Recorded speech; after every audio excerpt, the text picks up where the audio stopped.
All right, ladies and gentlemen, how are you guys doing today on this Wednesday, May 12th, 2021? Thank you for joining me here tonight for another metallic episode of Music of Destruction. Bringing you the best in metal-related content right here on YouTube on one of the only metal channels you need on the platform. If you missed anything in the past week, click the eye in the upper right corner of the screen. Get caught up on all of my latest videos. I would really appreciate it. If you'd like me to review anything, please make suggestions in the comments section below. I don't like slam deathcore, metalcore, or modern tech death, so asking me to review anything from these genres is bound to fall on deaf ears. And remember, subscribe and turn on the bell so you don't miss anything. You're looking at one of the hardest working metal channels on YouTube, bar none. No one's going to quite give it to you the way I do here on Music of Destruction. Now, welcome to Album Ranking Wednesdays here on the channel, and tonight I'm ranking one of my favorite, and in my opinion, amongst the gods of brutal death metal with Nile. And I have two of their albums sitting in front of me. I have Annihilation of the Wicked and Vile Nihilotic Rites. That's right, folks. These guys are absolute legends and have never really compromised on their approach. So they've had some ups and downs with their albums that weren't quite as received as well as others. They've always had a vision for creating brutal technical death metal, but with an Egyptian overtone and a lot of that Egyptian desert-like atmosphere, which makes it absolutely awesome. But it's not overly technical to the point of absurdity, and they know when to incorporate it and when to lay back out on it.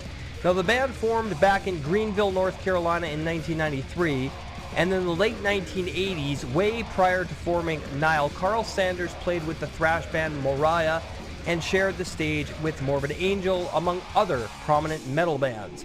In fact, Nile's first demo was markedly redolent of that thrash identity, which outweighed any of the death metal elements that would later define the band's sound. Now, the band categorized their music as ithophalic death metal, in reference, of course, to their Egyptian themes. Now, the current lineup is as follows. We have Karl Sanders, vocal, bass, keyboards, baglama, and bouzouki, I believe is how you pronounce it. George Collius handling the drums and the percussion. Brad Paris, bass vocals. Brian Kingsland on guitars and vocals. Alright, so let's just get into the ranking now, shall we? Coming in at number 9, At the Gate of Sethu, released in 2012 on Nuclear Blast Records. I do enjoy this album. It does have some great songs on it. It just feels a little bit shy of being an absolute masterpiece of an album. There's still some great songwriting here, great emotion. There's some great guitar work, bass, and drums.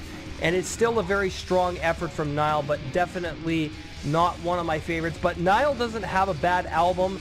Just to paraphrase, this is not a bad record. There's some good stuff on here. It's got some really heavy groove. It's got some heavy blasting. It's got a lot of nuances happening for it. It's a decent record. Number 9, At the Gate of Sethu. Coming in at number 8, Those Whom the Gods Detest, released in 2009 on Nuclear Blast Records. Improvement over At the Gate of Sethu. It's a different album for Nile. It's not as brutal as other records, though there is still a lot of technicality happening. I feel like there's other song formulas that they went with on this release, and it does have a bit more of an atmospheric overtone. It's not quite as fast as other albums, but it's also got some of the most variety I've ever heard in a Nile record. So yeah, number 8, Those Whom the Gods Detest. Coming in at number 7, Black Seeds of Vengeance, released in 2000 on Relapse Records.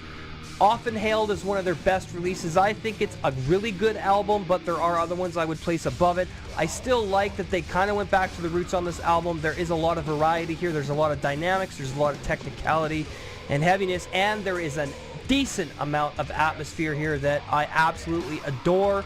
Black Seeds of Vengeance gets number 7. Coming in at number 6, What Should Not Be Unearthed, released in 2015 on Nuclear Blast Records. One of the albums that a lot of people complained about. Something about this record a lot of people didn't like. I think it's very decent for what it is. I do think they got a lot stronger with this album right here, Vile Nihilotic Rites. It's a good album, but there are some filler tracks I feel that were kind of just tacked on to fill it out.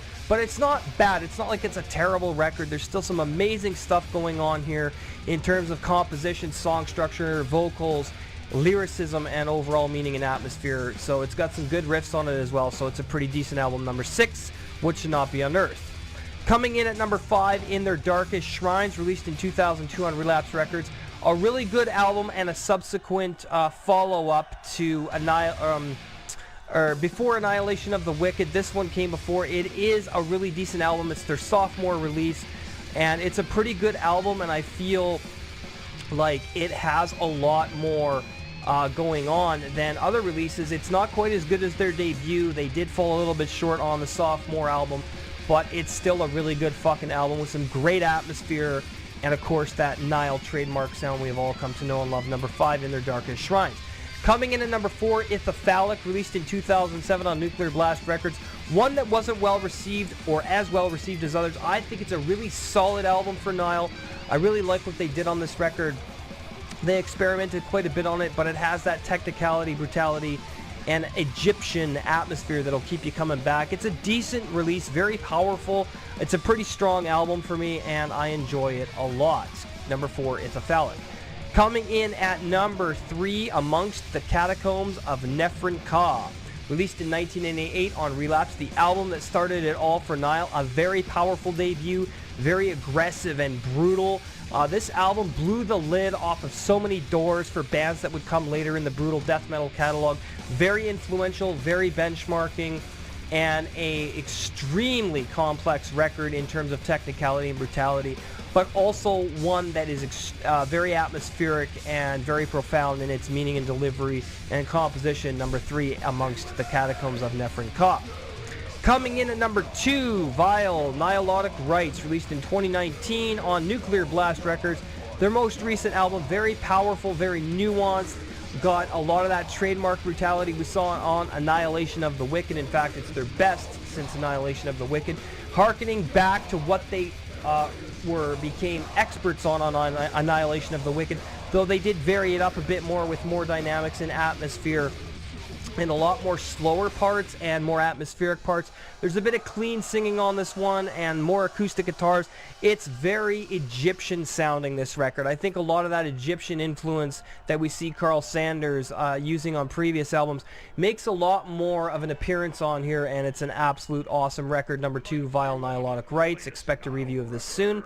Coming in at number 1, of course, The Beast, Annihilation of the Wicked, released in 2005. On Relapse Records, considered to be one of the best death metal albums of all time, and I have to fucking agree. There's not one filler track on here. There's not one thing I want to skip. It's brutal, it's fast, it's atmospheric, it's dark, it's aggressive, but it's a little bit one-dimensional. There is some atmosphere on it. It's not quite as nuanced as other releases, but when it comes to Nile's heaviest album, this one right here, Annihilation of the Wicked, is my favorite. With Vile Nihilotic Rites. It's an absolute fucking masterpiece. Go out and get anything on this list, as Nile are not really capable of making a bad album, as I said before, but this is fucking top-notch brutal death metal. So there you have it. Alright guys, so there you have it, another album ranking in the books here on Music of Destruction. I hope you enjoyed the premiere tonight. If you're new, make sure to subscribe, turn on the bell so you don't miss anything, select all for all notifications, Twitter and Instagram, Music of Destruction. My Teespring store is open, teespring.com/music-of-destruction. Go and check out all my awesome merch. If you want to support the channel through Patreon, patreon.com/music of destruction. The $5 tier gets you access to the Seed podcasts, the Seed episode 32, the history of thrash metal, up on the channel right now. Part 3 will be coming up and concluding towards the end of May, the 3rd week of May, so make sure you look forward to that. I really appreciate all the support. It's going to new equipment. We're going to be getting the studio set up in the living room for a brand new YouTube channel, Beyond the Big Screen. We did change the name because there were too many channels using it and videos with that in the title, so we changed it to Beyond the Big Screen. Colton James is working on some promos right now for this movie and game review channel, but let's check out a clip of what he made for Reviews on the Run when it was Reviews on the Run.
Robinson, you're trying to seduce me. Aren't you? And we're back. Thank you very much for watching tonight. Make sure you like, subscribe, comment, share the video. Have an awesome night. We'll see you for Top 15 Thursdays. Have a good night. Cheers till the next video.